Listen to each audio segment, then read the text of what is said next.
काहीतरी खूप मोठं विश्व आदरणीय काकडे साहेबांचं करायचं का? आदरणीय साहेबांचं करायचं का? तर मला सांगायचं काय, आम्ही विचारतो एक, ते सांगतात आमचं म्हणणे आमचे प्रश्न सोडवा आणि तुमच्या हातात अधिकार नसतील संचालक मंडळाला अध्यक्षाला इथं बसवत जावा, अध्यक्षांचा वयाचा आदर करतो आणि त्यांनाही जमत नसतं तर त्यांनी खुर्ची खाली करू द्यात. आम्हाला आमच्या प्रश्न, संस्था आमची, आम्ही गालबोट लावणार नाही कुठल्याही गोष्टीला काय म्हणणार, पण आमचे प्रश्न सुटत नसतील आमच्या संस्थेला आम्ही बसून राहणार. आणि तुम्ही पण सर जे आमचे लोक म्हणतात त्यांचे नंबर द्या, याद्या द्या, तुम्ही दिलं पाहिजेत. आमचे लोक लगेच दिलं पाहिजे.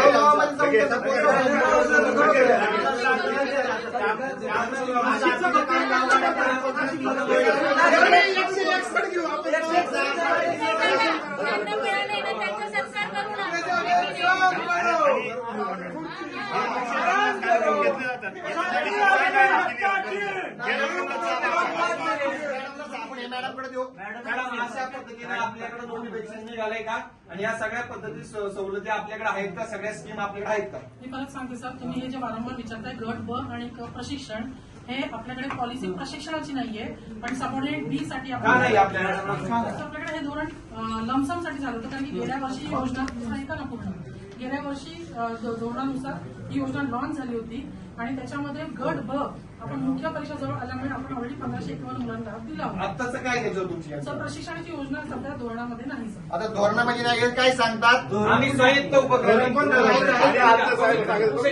हे बघा हे काय सांगतात, ही एक स्वायत्त संस्था आहे. मी पण एका स्वायत्त संस्थेला डायरेक्टर होतो. संस्थेला जर विद्यार्थ्यांच्या हिताचा निर्णय घ्यायचा असेल, मी अण्णासाहेब महामंडळाला डायरेक्टर होतो, ते पण याच समाजाचं काम करतं. संस्थेला त्या महामंडळाला जर निर्णय घ्यायचा असेल ते स्कीम आणू शकतात, ते स्कीम राबवू शकतात आणि विद्यार्थ्यांना न्याय देऊ शकतात. याच्याही पुढे जाऊन जर तुमच्या कंपनी ऍक्ट प्रमाणे जरी काही सुधारणा करायच्या असतील शेवटी तरी त्या करता येतात आणि विद्यार्थ्यांना न्याय देत होतो.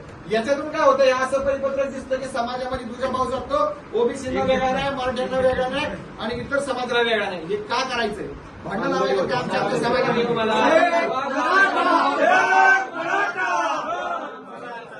आम्हाला या पद्धतीने सगळं झालं पाहिजे. त्याच्यानंतर त्यांचे 1750 झाले तर तुम्ही बैठक घेऊन सांगू शकता, बैठक घेऊन ठराव करू शकता. यांचा पूर्वलक्षी प्रभावाने राहिलेला कोटा या विद्यार्थ्यांचा स्पर्धेमध्ये योग्य होण्यासाठी वाढवून दिला पाहिजे आणि ते मिनिट्स ऑफ रेकॉर्ड माधवराव ते करू शकतात. आपासाहेब असं करता येतं का नाही? जर या संस्थेच्या मुलांचा 1000चा कोटा राहिलाय तर तो संस्थेने एक्स्ट्रा वाढवून या सरकारने ते घेऊ शकतं का, मला सांगा. अधिकारामध्ये घेऊ शकतात, का घेत नाहीत ते? अशा पद्धतीच्या गोष्टी जर तुमच्याकडनं अपेक्षित आणि त्या होताना आम्हाला दिसत नाही. आता दुसऱ्या मुद्दा, तिसरा मुद्दा या आपण सगळ्या